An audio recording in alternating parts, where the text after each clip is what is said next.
আলহামদুলিল্লাহি ওয়া কাফা ওয়া সালামুন আলা ইবাদিহিল্লাযীনা ইসতাফা আম্মা বা'দ। আউযু বিল্লাহি মিনাশ শাইতানির রাজীম। বিসমিল্লাহির রহমানির রহিম। ওয়া আকিমিস সালাতা তারাফাইন নাহার ওয়া যুলাফাম মিনাল লাইল ইন্নাল হাসানাত ইযহিবুনাস সাইয়্যাত যালিকা যিকরা লিয-যাকিরিন। আল্লাহ রাব্বুল আলামিন বললেন, আকিমিস সালাহ, তোমরা নামাজ সম্পাদন করো, নামাজ আদায় করো সুষ্ঠুভাবে। কোন কোন সময়? তরাফাইন নাহার, দিনের দুই প্রান্তে, মানে দিবসের উভয় প্রান্তে, মানে সকাল আর সন্ধ্যা। ও যুলাফাম মিনাল লাইল, এবং রাত্রের কিছু অংশ। রাত্রের কিছু অংশ বলতে কোন নামাজ? তাহলে হিসেব অনুযায়ী দেখা যাচ্ছে 3 ওয়াক্তের নামাজ। শিয়ারা বলে 5 ওয়াক্তের নামাজের কথা, কোরআন তো এই কথাই বলছে। ফজর, মাগরিব আর এশা। যেখানে আসলে বলার উদ্দেশ্য কি? তরাফাইন নাহার বলতে দিনের দুই প্রান্তে, দিবসের উভয় প্রান্তে। তার মানে দিনের বেলা হচ্ছে ফজর আর জোহর, এটা এক প্রান্ত, আর আসর আর মাগরিব হচ্ছে অপর প্রান্ত। বুঝে আসছে কথাটা? ফজর আর জোহর হচ্ছে দিনের প্রথম প্রান্ত, পুরো ভাগ না। দিক প্রহরের আগে একটা প্রান্ত, আর পরে একটা প্রান্ত। তো তরাফাইন নাহার রাতের মানে দিনের দুই প্রান্তে, মানে ফজর আর জোহর প্রথম প্রান্ত, দ্বিতীয় প্রান্ত হলো আসর আর মাগরিব। তাহলে 4 ওয়াক্ত হয়ে গেল। ও যুলাফাম মিনাল লাইল, আর রাতের কিছু অংশ, তার মানে এশার নামাজ। ইন্নাল হাসানাত ইযহিবুনাস সাইয়্যাত,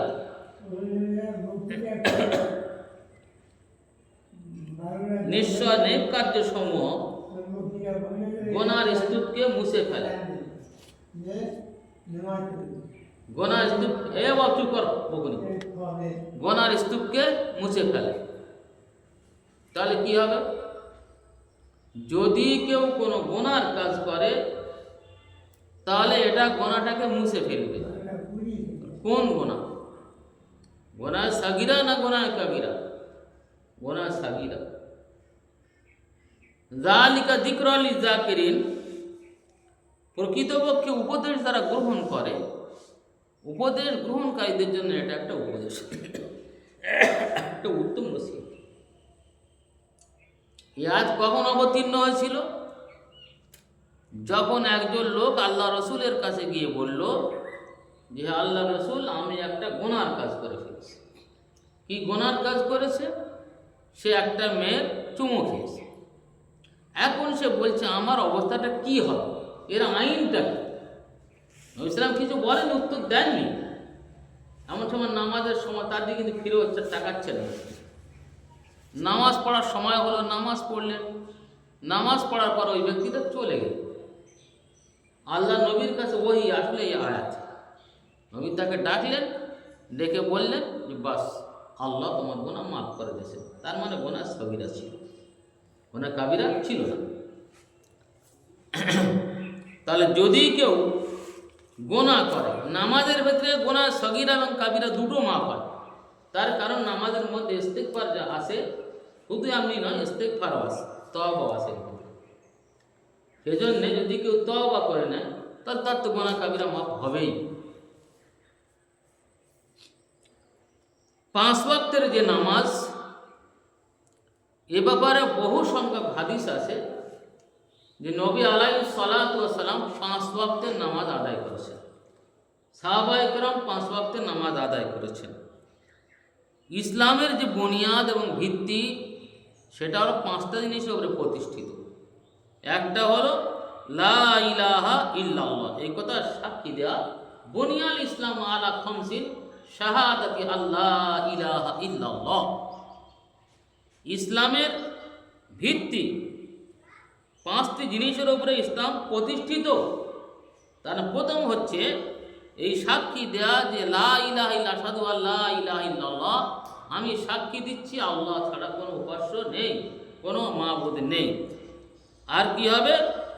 ওয়া আন্না মুহাম্মাদান আবদুহু ওয়া রাসূলুহু, আর এটাও সাক্ষী দিচ্ছি মুহাম্মদ সাল্লাল্লাহু আলাইহি সাল্লাম আল্লাহর বান্দা এবং তার রাসূল।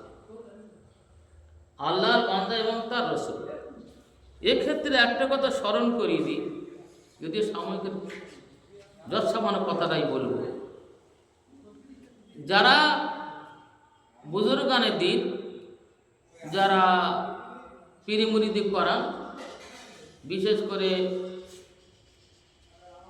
কাদেরিয়া চিশতিয়া তরিকায়, তারা একটা জিকির দেন, লা ইলাহা ইল্লাল্লাহ, একটা বেশ কিছু সময় ধরে দেন।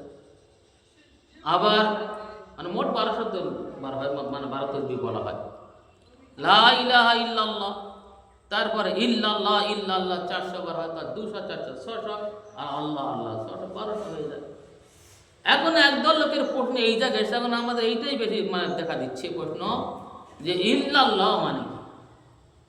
ওরা বলছে লা ইলাহা ইল্লাল্লাহ, আল্লাহ ছাড়া কোনো উপাস্য নেই, তো তার মানে হলো ইল্লাল্লাহ মানে আল্লাহ নেই। সাধারণ লোকের বুঝিয়ে দিচ্ছে এই কথাটা, ইল্লাল্লাহ মানে আল্লাহ নেই। কিন্তু আসল কথা ইল্লাল্লাহ মানে আল্লাহ নেই কথাটা নয়, মোটেই নয়। আসল কথা হচ্ছে লা ইলাহা, নেই কোনো মাবুদ, আল্লাহ নয়, ইল্লাল্লাহ তবে আল্লাহ, মানে তবে আল্লাহ আছে, আল্লাহ ছাড়া কোনো আল্লাহ নেই। এটা হচ্ছে, যেমন কেউ বলল যে দেখো ভাই, হাদিসের বেটা এসছে যে কিয়ামতের দিন যখন হবে, তার আগে, কিয়ামতের দিনের আগে, ততক্ষণ কিয়ামত হবে না যতক্ষণ পৃথিবীতে আল্লাহ আল্লাহ বলনেওয়ালা কোনো ব্যক্তি থাকবে। হয়ে গেল। তাহলে বোঝা গেল কি, যে আল্লাহ আল্লাহ দুবার বলা, তার মানে এটা নয় যে বলা চলবে। ওই রকম আমরা কেউ বলতে পারি যে ভাই এই জায়গাটা কেউ এখানে ঢুকতে পারবে না, তবে অমুক জন, অমুক জন, তার মানে কি হলো, ওর জন্যে আলাদা, তবে বলা হলো এটা। ইল্লা মানে এটা তবে, ইল্লা মানে এইটা নয় যে আল্লাহ নেই, ইল্লাল্লাহ মানে আল্লাহ নেই, এই কথাটা মোটে নয়। তবে আল্লাহ মানে আল্লাহ আছে। একদল লোকের পূর্ণ ওইটা থেমে গেছে। এখানে বলছে লা ইলাহা ইল্লাল্লাহ, আল্লাহ ব্যতীত কোনো উপাস্য নেই, কোনো মাবুদ নেই। আর একটা সাক্ষী দেওয়া হলো এইটাই, ওয়া আশহাদু আন্না মুহাম্মাদান আবদুহু ওয়া রাসূলুহু, মুহাম্মদ আল্লাহর বান্দা এবং তার রাসূল। দ্বিতীয় নম্বরে হলো যে পাঁচটার মধ্যে, পাঁচটার উপর প্রতিষ্ঠিত, দ্বিতীয় নম্বরে হলো ইকামিস সালাহ, নামাজ প্রতিষ্ঠা করা, নামাজ আদায় করা। এক্ষেত্রে আবার দিব, নামাজ প্রতিষ্ঠা করার অর্থটা কি? একদল লোক বলছে মানে তুমি যেমন নামাজ পড়ছো, সবার ডেকে এনে তোমার নামাজ পড়াতে হবে, সবাই যদি নামাজ না পড়ে তুমি গুনাহগার হবে, তাদের ধারণা ওটা। নামাজ প্রতিষ্ঠিত হওয়ার অর্থ এটাই যে তুমি এমনভাবে নামাজ আদায় করো, তার সমস্ত ফারাইজ, ওয়াজিবাত, সুন্নাত, মুস্তাহাবাত সব খেয়াল করে সুন্দরভাবে নামাজ আদায় করো, তার নাম হলো নামাজ প্রতিষ্ঠা করা। ডেকে এনে নামাজ পড়াতে হবে, এ কথাটা নয় যে ডেকে এনে তোমার নামাজ পড়াতে হবে, সে না পড়লে আমি গুনাহগার হবে, এটা মোটেই নয়। যদি তাই হোক, তাহলে আল্লাহর নবী একথা বললেন কেন?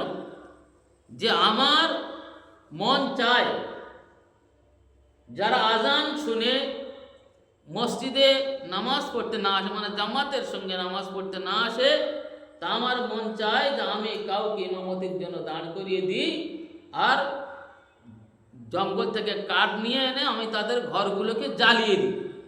তবে এই ভয়, তাদের বাচ্চারা রয়েছে আর তাদের মেয়েরা আছে, এই জন্য আমি মোটামুটি এটা করছি না। এই তো দুটো জিনিস বোঝা গেল, তাদের বাড়ি বাচ্চা আর শিশুরা আছে আর মেয়েরা আছে, তাহলে বোঝা গেল মেয়েদের উপরে মসজিদে নামাজ পড়া জরুরি নয়। এক কথা বলা যাচ্ছে, যদি জরুরি হতো তো নবী কথা বললেন কেন? ওদের বাড়িতে মেয়ে আসে, যারা বলছে মেয়েদের মরিদ আসতে হবে তারা ভুলে ভুলে আসে। এটা তো স্পষ্ট হয়ে গেল। দ্বিতীয় কথা হলো এটা, যদি ডেকে আনা জরুরি হতো তাহলে নবী সাল্লাম কেন ও কথাটা বললেন যে যারা আজান শোনার পর আসলো না আমার মনে হয় ওদের আগুন লাগিয়ে দিই, তাহলে ডেকে আনাটা জরুরি নয়।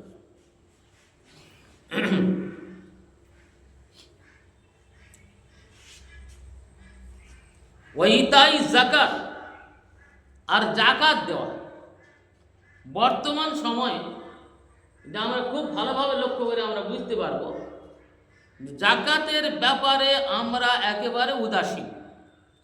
স্বাভাবিকভাবে মানুষ নামাজ পড়ে, রোজা রাখে, উমরা বেশি করে, হজ করা বাদ দিয়ে জাকাতও দেয়। এরা মনে করে যে আমাদের উপরে জাকাত খরচ হয়নি, কারণ এই পদ্ধতিটা এদের কাছে এসছে। এরা যেন মনে করে জাকাত খরচ হয়নি। খুব ভালো করে হিসেব করে দেখলে এখন প্রায় লোকের উপরে জাকাত খরচ, কিন্তু জাকাতের ব্যাপারে না আলেম সমাজ বলে আর না সাধারণভাবে তারা কিছু করে। জাকাত না দিলে জাকাতের মাল তার জন্য সাপ হয়ে যাবে, কিয়ামতের দিন সাপ হয়ে কামড়াবে তার। আনা কানজুকা আনা মাল, আমি তোমার খাজানা, আমি তোমার মাল। তুমি দেখেছিলে এইসব? আরেকটা হলো হজ। হজ করা সামর্থ্যবান হলে তার উপরে হজ করা ফরজ। যার পবিত্র মক্কায় যাওয়া আসার যার সামর্থ্য আছে, ক্ষমতা আছে, টাকা আছে, যাতে ভালোভাবে চলে আসতে পারবে, বাড়িতে বন্দোবস্ত করে যাবে, এই রকম লোকের উপরে হজ করা ফরজ। এখন বর্তমান সময়ে একটা বেশ ভালো ফ্যাশন চলেছে। একটা সময় ছিল দেখা গেছে মেয়েরা স্বাভাবিকভাবে গায়ে কাপড় দিত, তার উপরে আবার এক্সট্রাভাবে আর একটা কাপড় দিত এবং মাথা থেকে ঢেকে দিত, যাতে তাদের নজরটা মাটির দিকে থাকে, নিচু থাকে, কেউ যেন দেখতে না পায়। তারপরে আস্তে আস্তে সময়ের পরিবর্তন ঘটতে লাগলো। তারপর আস্তে আস্তে ধরলো বোরকা। এখন বোরকা বর্তমান সময়ে যা হয়েছে ফ্যাশন। এ বোরকা পরে যাওয়াটা গুনার কাজ, একটি সকলের গুনার নয়, যাদের ফ্যাশনের মধ্যে পড়বে। ফোকাগ্রাম তাও লিখে রেখেছেন কোন কোন পদ্ধতিতে এগুলো গুনার কাজ হবে, আরাম হবে বোরকা করা। যে বোরকা চাকচিক্য, ঝকঝক ঝকঝক করছে, বিভিন্ন রকমের কিছু এ করা আছে, লোক দেখলে আকর্ষিত হবে, এ বোরকা পরা হবে। বোরকা পরা ভালো, কিন্তু এরকম বোরকা পরা ভালো। তাহলে বোরকার একটা ফ্যাশন। এর মাঝে এলো যেটাকে আমাদের বলা হয় ওড়না। ওড়নারও একটা ব্যাপার এলো, ফ্যাশন চেঞ্জ হচ্ছে আস্তে আস্তে। আবার এখন ওড় বোরকার আরো চেঞ্জ হয়ে গেছে। আমাদের সমাজে এই ধরনের যে আমরা কোনটা করছি আর কোনটা করি, শরীয়ত কি বলে সেটা আমরা কেউ দেখি না। আমাদের করতে হয়, আমরা করি। যেমন বরযাত্রী, তাহলে বরযাত্রীটা এলো কেন? কারা বরযাত্রী করলে বিয়ে করবে ছেলে আর মেয়ে, তো এই যাত্রীর প্রসঙ্গে আসতে কেন? এ কি বাসে চড়ে যাচ্ছে, ট্রেনে চড়ে যাত্রী হয়ে যাচ্ছে সব? আসলে ছিল আরব দেশ। আরব দেশের লোকেরা তখন দুর্ধর্ষ ছিল আইয়ামে জাহিলিয়াতের সময়। লোকেরা কি করত, ওরা যখন কারো বিয়ে দিতে যেত তখন গয়নাগাটি বেশ ভালো ব্যাপার ছিল। তখন এরা বলতো চল মেয়েটাকে যখন আগে দিতে যাচ্ছি তো আমরা কিন্তু যাব। ছেলের বাপ বলতো পথে আবার মানব ধরার ব্যাপারটা আছে, চল বাবা খানটা তো আগিয়ে দিয়ে আসি। ওরা আগিয়ে দিয়ে আসলো, মেয়ের বাপেরা আসতো, তার মেয়ের আগিয়ে দিয়ে যেত। তারপর বললে একা কীরকম হয় না, পথে ছেড়ে দেওয়া, চল ওর বাড়িতে দেখে আসি। এরা আস্তে আস্তে চলে গেল। ছেলের বাপেরা জন কত গেল, গিয়ে মেয়ের বাপের বাড়ি গেল, পথে তার পৌঁছতে চলে আসলো। সময় পরিবর্তন আস্তে আস্তে বললো তা একটা জলপনি না দিলে কেমন হয়, মানবতা কিরম লাগে। একটা লোক বাড়িতে এলো, দে পান শরবত দে, আমাদের পান শরবতের কথা বলতে চান, পান শরবত দে। তো তো পাংশাতে খাওয়া চললে এখন ঠিক দেখা যাচ্ছে। তারপর আস্তে আস্তে বললে এটা নয়, না খাওয়ালে কীরকম হয়, খাওয়া দিতে হবে। খাওয়ার প্রচলনে এসে গেল। আমি খুব সংক্ষেপ করে কথা বলি। তারপরে দেখা গেল কি হলো, দেখা গেল এটা এই যে খেতেও হবে আর দিতে হবে, মানে দিতে হবে আর নিতে হবে। আমি বলছি না যে বরযাত্রী হারাম, একথা বলছি না বরযাত্রী হারাম, তবে শরীয়ত বিরুদ্ধ কাজ। কিন্তু যদি কেউ এই নিয়ত করে হ্যাঁ এটা করতে হবে, নিঃসন্দেহে হারাম হওয়া দরকার। যদি এমনি কেউ যায়, কেউ মেহমানদারি করে, ব্যাপার আলাদা, কিন্তু মেহমানদারি ফাংশন নয়। এ তো যাব প্রথম থেকে বলা খাওয়ার ওপর নির্ভর, নিতে হবে আমাদের, এটা তো খুব খারাপ। যেমন দেখাশোনার ব্যাপার তাই ছিল। প্রথমে লোক আসতো দেখাশোনা করতে, বলে কি বলে পান সুপারি খেয়ে চলে যাও। এখন কথা কথা আসে না, কি চুনি কি একটা বলা, আমি ভুলে যাচ্ছি, পানচুনি না কি এটা মানে বলে, পানচুনি। পানচুনি মানে কি পানে চুন দেওয়া, তাছাড়া কিচ্ছু না। আস্তে আস্তে আস্তে আস্তে হতে গিয়ে দেখা গেল মিষ্টি খাওয়া খাই ব্যাপার, এখন না হলে হবে না। তারপরে এলো ভালো করে দেখা, মানে চা এক কাপ খেয়েছে দোকানে, বসে নে বললো একটা স্পেশাল দাও তো দেখি, আবার খানি করে বসে আর স্পেশাল দাও দিয়ে, স্পেশাল কী দেবে ও, ইয়ে ঠিক তাই।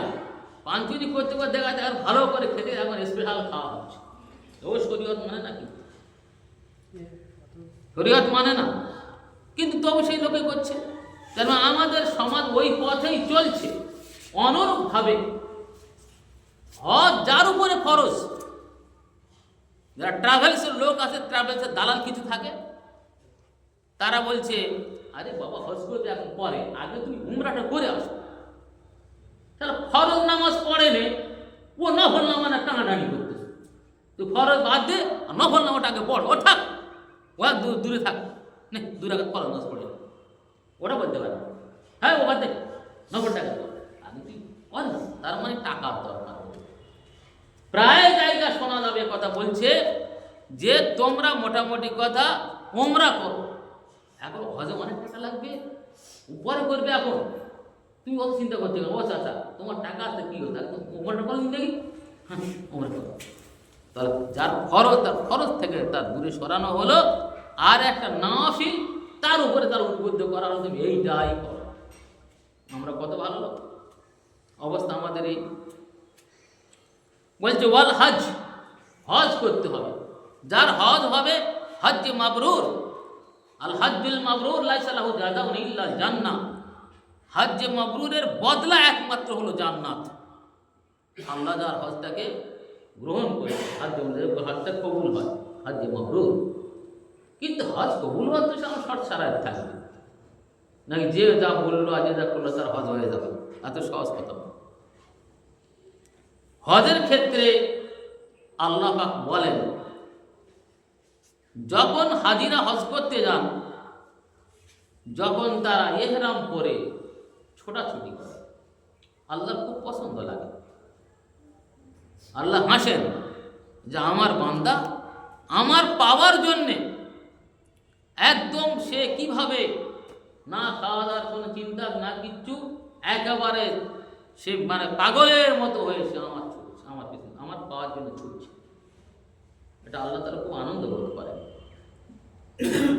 কিন্তু আমাদের এটা তো হচ্ছে না ভাবে, উদ্দেশ্যে কেউ যায় দেশ ঘুরতে, কেউ যায় না করলে নয়, হয় এরকম। আরেকটা কথা হলো সাওম রমাদান, রমজান মাসে রোজা রাখা। এই পাঁচটা ভিত্তির উপরে ইসলাম প্রতিষ্ঠিত। রমজান মাসে রোজা রাখা, এই পাঁচটা। হাদিস শরীফে এসছে খামসু সালাওয়াতিন ইফতারাদাহুন্নাল্লাহ, আল্লাহ তাআলা 5 ওয়াক্তের নামাজ ফরজ করেছে। মান আহসানা উযুয়াহু হুন্না, মান আহসানা উযুয়াহুন্না ওয়া সাল্লাহুন্না লিওয়াক্তিহিন্না, যে ব্যক্তি উত্তম রূপে ওযু করলো, সময় মতো নামাজ আদায় করলো। উত্তম রূপে ওযু করতে হবে, তাড়াহুড়ো করে ওযু করা নয়। যদি ওযুর কোনো অংশ না ভেজে শুকনো থেকে যায়, তাহলে সে জায়গাটা অজু হলো না। তাহলে তাড়াহুড়ো করে অজু নয়, উত্তম রূপে অজু করতে হবে, আর ওয়াক্ত অনুযায়ী নামাজ পড়তে হবে, সময় মতো নামাজ পড়তে হবে। তা না হলে অবহেলা করে আমার নামাজ, কোরআন কথা বলছে ওয়াইদা কামু ইলা সলাতি কামু কুসালা ইউরাউনান নাস ওয়ালা ইয়াযকুরুনাল্লাহা ইল্লা কলিলা। বলছে তারা, তারা বলতে কারা? মুনাফিকিনরা। বলছে যারা মুনাফিক তারা নামাজে যেত, নামাজে দাঁড়াতো, কিরম দাঁড়াতো? তা এইভাবে দাঁড়াতো, কামু ইলা সলাতি কামু কুসালা। তারা কি করতো? নামাজে দাঁড়াতো, অবহেলা করতো, দাঁড়াতো অবহেলা করে, যাচ্ছি হয় ওষু যাই ওষু, এখন কি দরকার, না পড়লে কি যায় আছে, এই কি শেষ হচ্ছে, ইত্যাদি ইত্যাদি। ওয়াইদা কমু ইলা সলাতি কমু কুসালা, যখন তারা নামাজে দাঁড়ায় তখন তারা অবহেলা করতে পারে। একটা নম্বর। দ্বিতীয় নম্বর কি? ইউরাউনান নাস, তারা লোক দেখানি নামাজ পড়ে, লোকের দেখানোর জন্যে। লোক বলবে আরে অমুক দিন তো ভালো নামাজ পড়ছে গো, মুনাফিকদের চাল ছিল এটা, লোক না ও নামাজ পড়ে। ওয়ালা ইয়াযকুরুনাল্লাহা ইল্লা কলিলা, তারা যত সামান্য সময় আল্লাহ স্মরণ করতো, আল্লাহ জিকির করতো। তার মানে তাড়াহুড়ো করে তারা নামাজ পড়তো, যেন কি বিপদের মধ্যে পড়েছে, কি আগুনের উপর পড়ে গেছে, তাড়াতাড়ি করে চলো পালাই। ধীর স্থিরভাবে নামাজ পড়তে হবে, তবে সেটা নামাজ। তা না হলে তাড়াহুড়োর নামাজ নামাজ নয়। এখানে বলছে উত্তম রূপে ওযু করা এবং সময় মতো নামাজ পড়া। ও আতাম্মা রুকুআহুন্না খুশুআহুন্না, তারা বিনয়ের সাথে পরিপূর্ণভাবে রুকু করে। রুকু করা মানে ঝোঁকা, বিনয়ের সাথে রুকু করে, দাম্ভিকতা নয়, মনের মধ্যে কোনো অহংকার থাকবে না, বিনয় বশত রুকু করতে হবে। ইয়ে নয় যে একটু করে ঝুঁকে তারপর এর উঠে মধ্যে পেশ হয়ে যায়, এটা নয়।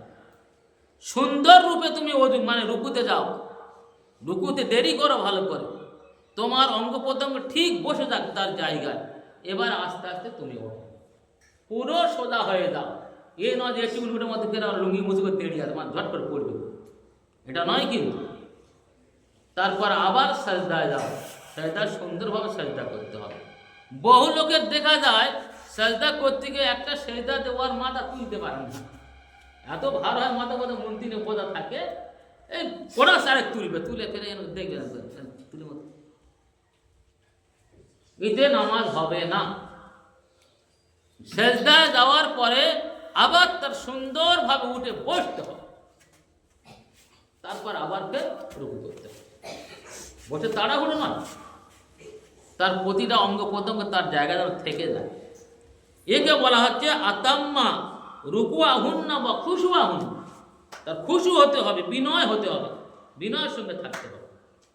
কান আল্লাহু আলাল্লাহি আহাদুন, তা আল্লাহ তাআলা ওয়াদাবদ্ধ এই ব্যাপারে যে আইয়াগফির আল্লাহ, আল্লাহ তাকে ক্ষমা করবেন যদি সম্পূর্ণ সুন্দরভাবে ওযু করে, ওয়াক্ত মোতাবেক নামাজ পড়ে, বিনয় নম্রতার সহিত রুকু করে, তাহলে এই ক্ষেত্রে আল্লাহ ওয়াদাবদ্ধ যে আল্লাহ তাকে ক্ষমা করবেন। আইয়াগফির আল্লাহ ওয়া মান লাম ইয়াফআল ফালাইসা আলাল্লাহি আহাদ, যদি এরকম সুন্দরভাবে নামাজ না পড়ে, ধীর স্থিরভাবে নামাজ না পড়ে, তাড়াহুড়ো করে মোরগের মতো ছুট মারে, তাহলে বলছে আল্লাহ তাআলার উপরে এর কোনো ওয়াদা বা প্রতিশ্রুতি নেই। ইনশা গফারা লাহু ওয়া ইনশা আযাবাহু, আল্লাহ যদি ইচ্ছা করেন তো ক্ষমা করবেন, আর না হলে আল্লাহ ইচ্ছা করলে জাহান্নামে দেবে, ফেলে দেবেন। ভালো করে ইনশা গফারা লাহু ওয়া ইনশা আযাবাহু, আল্লাহ ইচ্ছা করলে তাকে ক্ষমা করবেন, ইচ্ছা করলে তাকে শাস্তিও দিতে পারেন। তবে খারাপ কাজ করে আর ক্ষমা করার আশা করা খুব কষ্টকর। ওয়াকাল আলাইহিস সালাতু ওয়াস সালাম ওয়াল্লাযী নাফসি বিয়াদি লাকাদ হামামতু আন আমুরা বিহাতাব, এখানে ওই হাদিস বলছে যে আল্লাহর নবী বলছেন কসম সেই সত্তার যার হাতে আমার জীবন, মানে আল্লাহর কসম, যার হাতে আমার জীবন। কি বলছেন? লাকাদ হামামতু আন আমুরা বিহাতব, বলছে আমি কোন এক ব্যক্তিকে কাঠ সংগ্রহ করতে বলি, তুমি কাঠ জোগাড় করো, ফাইউ হত্যাবা, আর কি হবে, সে কাঠ সংগ্রহ করবে। সুম্মা আমুরা বিসসালাতি, ফের তারপর আমি নামাজের আদেশ করি, ফাইউ আদানা লাহা, সুতরাং সে লোকদের নামাজ পড়াবে। কাঠ জোগাড় করে আর নবী বলতে তাকে নামাজ পড়ার আদেশ কর, তুমি নামাজ জন্যে দাঁড়াও। ফাইউ আদানা লাহা, তখন আজান দেওয়া হবে।